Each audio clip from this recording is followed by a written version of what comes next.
Now, in every electoral exercise, we need a campaign manager. And this campaign manager must be somebody who has experienced, somebody who has a track record.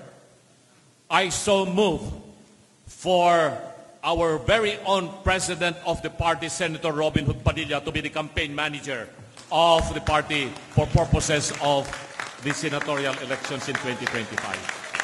Mass motion? Mass motion. Mass motion. No objection. We now have a party campaign manager in the person of Senator Robin Padilla. May Senator Robin, kailangan namin ng kaunting acceptance para doon sa iyong responsibility to make our candidates win. A'udhu billahi minasyaitanir rajim. Bismillahirrahmanirrahim. Alhamdulillah rabbil alamin. Assalamualaikum warahmatullahi wabarakatuh. Pagbati po ng kapayapaan sa inyong lahat. Total, pinagsalita na po ako. Naging ugali ko na po pag nahawakan ko ang mic. Pasensya na kayo.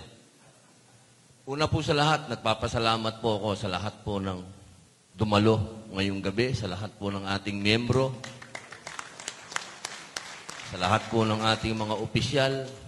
Alam ko po, lahat po tayo ay, alam niyo po, ang PDP, kilala tayo na may prinsipyong partido.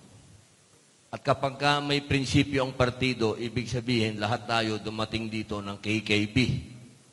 Tayo ay gumagastos para sa ating kalayaan, para po sa ating tagumpay. Hindi po tayo finance ng kahit na sino. Tayo po ay lahat nagmamalasakit sa bayan.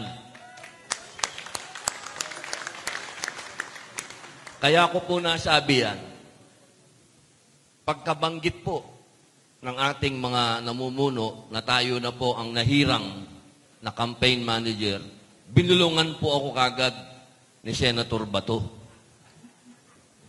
Sabi ni Senator Bato, humanda ka na. Ang sabi ko naman, hindi po ako kasing bilis ni FPJ bumunot. Pero isa lang po ang may papangako ko sa inyo. Katulad po ng sinabi ng ating mga namumuno, wala po akong bahid ng kahit ano. Isa lang po ang bahid ko. Ako'y mapagmahal, hindi sinungaling, totoo, higit sa lahat, may bayag. Tinatanggap ko po ang pagiging campaign manager. Maraming salamat po. Salamat, Senator Padilla.